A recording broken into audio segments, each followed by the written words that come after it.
Moby-Dick, or the Whale by Herman Melville. Chapter 34, The Cabin Table. It is noon, and Dough Boy, the steward, thrusting his pale loaf of bread face from the cabin scuttle, announces dinner to his lord and master, who, sitting in the lee quarterboat, has just been taking an observation of the sun. It is now mutely reckoning the latitude on the smooth medallion-shaped tablet reserved for that daily purpose on the upper part of his ivory leg. From his complete inattention to the tidings, you would think that moody Ahab had not heard his menial. But presently, catching hold of the mizzen shrouds, he swings himself to the deck and, in an even, unexhilarated voice, saying, "Dinner, Mr. Starbuck," disappears into the cabin.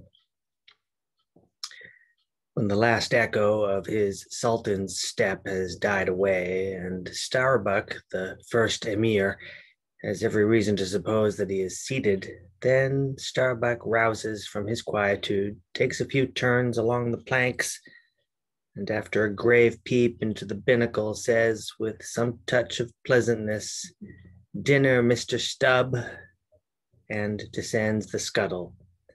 The second emir lounges about the rigging a while, and then, slightly shaking the main brace to see whether it will be all right with that important rope, he likewise takes up the old burden and, with a rapid "Dinner, Mr. Flask," follows after his predecessors.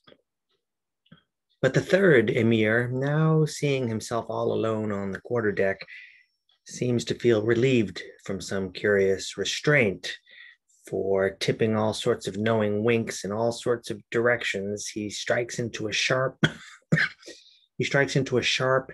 but noiseless squall of a hornpipe right over the Grand Turk's head. And then, by a dexterous sleight, pitching his cap up into the mizzen top for a shelf, he goes down rollicking, so far at least as he remains visible from the deck, reversing all other processions by bringing up the rear with music. But ere stepping into the cabin doorway below, he pauses, ships a new face altogether, and then, independent, hilarious little Flask enters King Ahab's presence in the character of Abjectus, or the slave. It is not the least among the strange things bred by the intense artificialness of sea usages that, while in the open air of the deck, some officers will, upon provocation, bear themselves boldly and defyingly enough towards their commander, yet 10 to 1 let those very officers the next moment go down to their customary dinner in that same commander's cabin. And straightway their inoffensive, not to say deprecatory and humble air towards him as he sits at the head of the table. This is marvelous sometimes, most comical. Wherefore this difference? A problem? Perhaps not. To have been Belshazzar, king of Babylon, and to have been Belshazzar not haughtily but courteously, therein certainly must have been some touch of mundane grandeur. But he who, in the rightly regal and intelligent spirit, presides over his own private dinner table of invited guests, that man's unchallenged power and dominion of individual influence for the time, that man's royalty of state transcends Belshazzar's, for Belshazzar was not the greatest. Who has but once dined his friends has tasted what it is to be Caesar. It is a witchery of social czarship which there is no withstanding. Now, if to this consideration you superadd the official supremacy of a shipmaster, then by inference you will derive the cause of that peculiarity of sea life just mentioned. Over his ivory inlaid table, Ahab presided like a mute, maned sea lion on the white coral beach, surrounded by his warlike but still deferential cubs. In his own proper turn, each officer waited to be served. They were as little children before Ahab, and yet in Ahab there seemed not to lurk the smallest social arrogance. With one mind, their intent eyes all fastened upon the old man's knife as he carved the chief dish before him. I do not suppose that for the world they would have profaned that moment with the slightest observation, even upon so neutral a topic as the weather. No. And when reaching out his knife and fork, between which the slice of beef was locked, Ahab thereby motioned Starbuck's plate towards him. The mate received his meat as though receiving alms, and cut it tenderly, and a little started if perchance the knife grazed against the plate, and chewed it noiselessly, and swallowed it, not without circumspection. For, like the coronation banquet at Frankfurt, where the German emperor profoundly dines with the 7 imperial electors, so these cabin meals were somehow solemn meals, eaten in awful silence. And yet at table old Ahab forbade not conversation, only he himself was dumb. What a relief it was to choking Stubb when a rat made a sudden racket in the hold below. And poor little Flask, he was the youngest son and little boy of this weary family party. His were the shin bones of the saline beef. His would have been the drumsticks. For Flask to have presumed to help himself, this must have seemed to him tantamount to larceny in the first degree. Had he helped himself at that table, doubtless never more would he have been able to hold his head up in this honest world. Nevertheless, strange to say, Ahab never forbade him. And had Flask helped himself, the chances were Ahab had never so much as noticed it. Least of all did Flask presume to help himself to butter, whether he thought the owners of the ship denied it to him on account of its clotting his clear, sunny complexion, or whether he deemed that on so long a voyage in such marketless waters, butter was at a premium, and therefore was not for him a subaltern. However it was, Flask, alas, was a butterless man. Another thing, Flask was the last person down at the dinner, and Flask is the first man up. Consider, for hereby Flask's dinner was badly jammed in point of time. Starbuck and Stubb both had the start of him, and yet they also have the privilege of lounging in the rear. If Stubb, even, who is but a peg higher than Flask, happens to have but a small appetite and soon shows symptoms of concluding his repast, then Flask must bestir himself. He will not get more than 3 mouthfuls that day, for it is against holy usage for Stubb to precede Flask to the deck. Therefore it was that Flask once admitted in private that ever since he had arisen to the dignity of an officer, from that moment he had never known what it was to be otherwise than hungry, more or less. For what he ate did not so much relieve his hunger as keep it immortal in him. Peace and satisfaction, thought Flask, have forever departed from my stomach. I am an officer, but how I wish I could fish a bit of old-fashioned beef in the forecastle as I used to when I was before the mast. There's the fruits of promotion now. There's the vanity of glory. There's the insanity of life. Besides, if it were so that any mere sailor of the Pequod had a grudge against Flask in Flask's official capacity, all that sailor had to do in order to obtain ample vengeance was to go aft at dinner time and get a peep at Flask through the cabin skylight. sitting silly and dumbfounded before awful Ahab.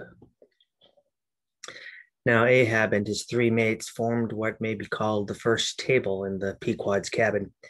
After their departure, taking place in inverted order to their arrival, the canvas cloth was cleared, or rather, was restored to some hurried order by the pallid steward.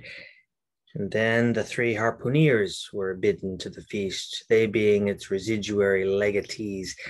They made a sort of temporary servants' hall of the high and mighty cabin. In strange contrast to the hardly tolerable constraint and nameless, invisible domineerings of the captain's table, was the entire carefree license and ease, the almost frantic democracy of those inferior fellows, the harpooneers, while their masters, the mates, seemed afraid of the sound of the hinges of their own jaws. The harpooneers chewed their food with such a relish that there was a report to it. They dined like lords. They filled their bellies like Indian ships all day loading with spices. Such portentous appetites had Queequeg and Tashtego that to fill out the vacancies made by the previous repast, often the pale dough boy was fain to bring on a great baron of salt junk, seemingly quarried out of the solid ox. And if he were not lively about it, if he did not go with a nimble hop, skip, and jump, then Tashtego had an ungentlemanly way of accelerating him by darting a fork at his back, harpoon-wise. And once Daggoo, seized with a sudden humor, assisted Doughboy's memory by snatching him up bodily and thrusting his head into a great empty wooden trencher, while Tashtego, knife in hand, began laying out the circle preliminary to scalping him. He was naturally a very nervous, shuddering sort of little fellow, this bread-faced steward, this progeny of a bankrupt baker and a hospital nurse. And what with the standing spectacle of the black, terrific Ahab and the periodical tumultuous visitations of these three savages, Doughboy's whole life was one continual lip quiver. Commonly, after seeing the harpooneers furnished with all things they demanded, he would escape from their clutches into his little pantry adjoining and fearfully peep out at them through the blinds of its door till all was over. It was a sight to see Queequeg seated over against Tashtego, opposing his filed teeth to the Indians. Crosswise to them, Daggoo seated on the floor, for a bench would have brought his hearse-plumed head to the low car lines. At every motion of his colossal limbs, making the low cabin framework to shake, as when an African elephant goes passenger in a ship. But for all this, the great Negro was wonderfully abstemious, not to say dainty. It seemed hardly possible that by such comparatively small mouthfuls, he could keep up the vitality diffused through so broad, baronial, and superb a person. But doubtless this noble savage fed strong and drank deep of the abounding element of air, and through his dilated nostrils snuffed in the sublime life of the worlds. Not by beef or by bread are giants made or nourished, but Queequeg, he had a mortal, barbaric smack of the lip in eating, an ugly sound enough, so much so that the trembling doughboy almost looked to see whether any marks of teeth lurked in his own lean arms. And when he would hear Tashtego singing out for him to produce himself, that his bones might be picked, the simple-witted steward all but shattered the crockery hanging round him in the pantry by his sudden fits of the palsy. Nor did the whetstone, which the harpooneers carried in their pockets for their lances and other weapons, and with which whetstones at dinner they would ostentatiously sharpen their knives, that grating sound did not at all tend to tranquilize poor doughboy. How could he forget that in his island days, Queequeg, for one, must certainly have been guilty of some murderous convivial indiscretions. Alas, doughboy, hard fares the white waiter who waits upon cannibals. Not a napkin should he carry on his arm, but a buckler. In good time, though, to his great delight, the three salt sea warriors would rise and depart. To his credulous, fable-mongering ears, all their martial bones jingling in them at every step, like Moorish scimitars and scabbards. But though these barbarians dined in the cabin and nominally lived there, still being anything but sedentary in their habits, they were scarcely ever in it except at meal times and just before sleeping time, when they passed through it to their own peculiar quarters.